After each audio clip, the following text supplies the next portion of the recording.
Hi, Leo. Welcome to Pandora Astrology's monthly horoscope for September of 2021. We are the astrologers of Pandora Astrology. I'm Jamie Kale Miller, and right now I'm in Reading, Pennsylvania. And I'm Julia Mijas, joining in from San Francisco. Well, this month, not too much going on, which is kind of nice, actually. We have Mercury retrograde coming up, and Julia's going to tell you about that in a minute. But Julia, I think you're going to start with Venus, aren't you? I am. Well, hi, Leo. So Venus is the planet of art, beauty, and relationships. And Venus begins the month in your third house. The third house represents short journeys, like little weekend trips you might want to take. Anything that doesn't involve international travel could be the third house. It also involves your siblings, cousins, neighbors, your local surroundings. So with Venus starting off the month in this house, you could be getting along really well with your siblings and cousins this month. You could be enjoying connecting to people in your local community, and may even plan a little pleasure trip or two, which would be great use of this transit. Then Venus on September 10th moves into your fourth house of family and home. And then at that point, you're going to feel like hanging around and being more of a homebody for the rest of the month, because wherever we have Venus is where we find pleasure, and the fourth house is literally your room, your apartment, or your house. It's also a wonderful time for getting along well with your family members too, your mom and dad, smoothing over any things that you might need to. Then Mars, the planet of action and activity, begins the month in your second house of possessions and personal income.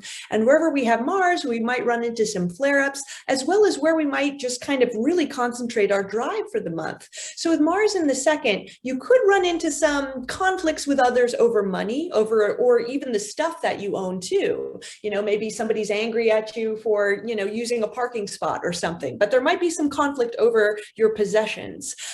Then by the second half of the month, on the 14th, Mars will be going into your third house after Venus has left this house.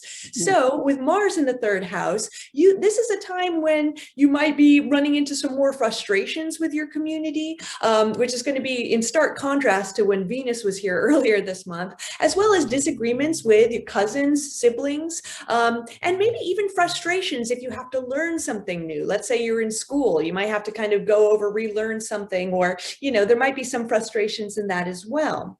And the last planet I want to talk about, which Jamie mentioned earlier, is Mercury, the planet of communication and mentation, which will be in your third house all month. It will go retrograde on September 26th, and we'll talk about that probably a lot more in depth in our next series of videos, so definitely stay tuned for those. But with Mercury generally in the third house, it is a good month for learning new things, but by the end of the month, you might have to go over what you thought you had already learned. Because Mercury in this house being the house of learning, also the house of writing, can be wonderful for schoolwork and taking in new information. But once it hits that retrograde cycle by the end of the month, just be prepared to have to kind of go back over stuff which you may have thought you had already been finished with. Yeah, and communications too. It's very much the house of communications. That's And very so, true. yeah, be prepared to say it again, whatever it is. Be prepared to really listen carefully. Yeah, that's important stuff. Okay, there are a couple of moons to look at. The first one is back on the 6th of the month, and it's a new moon in Virgo, which falls right here in your second house of finances, also food, also your relationship with your body. So it's a very practical house. New moons signify new beginnings. This one we are calling being weird in your own way, but also relatable. And we're calling it that because there's a lovely trine between this moon-sun combination and Uranus. Uranus is traveling long-term through your 10th house. So there have been a lot of career shifts and changes going on already. This moon could signify a new beginning relative to that. Possibly it could be a good time to raise your rates, or ask for more, or in some way, get better financially organized around your work. So that seems to bode pretty well. I do want to warn you that this moon is rather complex, and there are a bunch of other factors wrapped up with it, basically suggesting that you are going to want to remain flexible during this moon. And you can find out a lot more about that on our September 2021 news playlist on our YouTube channel, Pandora Astrology, in the video dedicated to this new moon in Virgo. So the next thing I want to tell you about is that the sun is going to move into Libra, and then we have another moon as well. And the full moon is happening on September 20th, right here, with the sun in your second house and the moon in your eighth house. This is a financial axis of houses. And so quite often when a full moon happens in these houses, you'll see the results in your financial life. A full moon in particular can be cause for stress in your relationships. It can make you feel maybe pitted against a partner.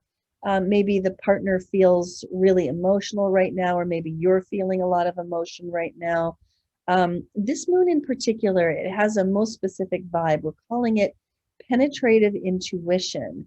And because of the harmonious placement of Pluto with this moon, and right here he is forming a wonderful harmonious sextile to the moon itself, and also a trine to the sun, Pluto is doing much to mitigate and ease and tap off the stress that this full moon is generating. And so we've kind of been suggesting that this might be a moon under which some secrets come out.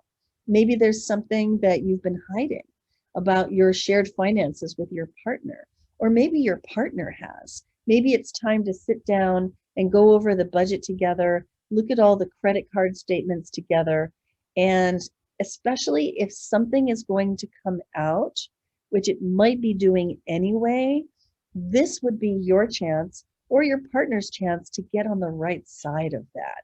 So if you've been holding something back or hiding something and you feel like you could be ready to reveal it, this could be a really good time to confess. I would call this a confession opportunity. Okay. Then the last thing I want to tell you about is that the sun moves into the beautiful, cool air season of Libra right about here, September 22 or 23. It's a season of beauty, the falling of leaves.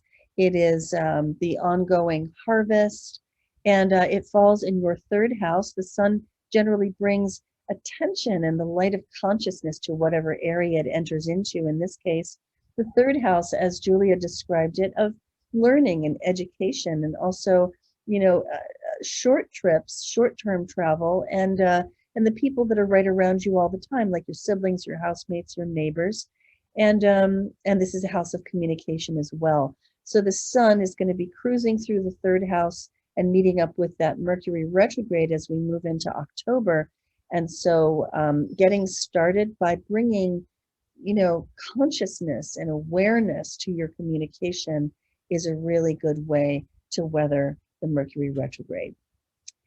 So I hope you enjoyed that video. And if you did and you want more like it, well, you can check out our website, pandoraastrology.com, where you can find all the horoscopes on the horoscope page. And if Leo is your sun sign, you would want to check out your rising sign's horoscope, or vice versa. You can find the monthly forecast on our website also, as well as readings and classes that are available there. And you can find more of the news of the month on our YouTube channel, Pandora Astrology. And until next time, we'll see you around the cosmos. Bye-bye. Bye.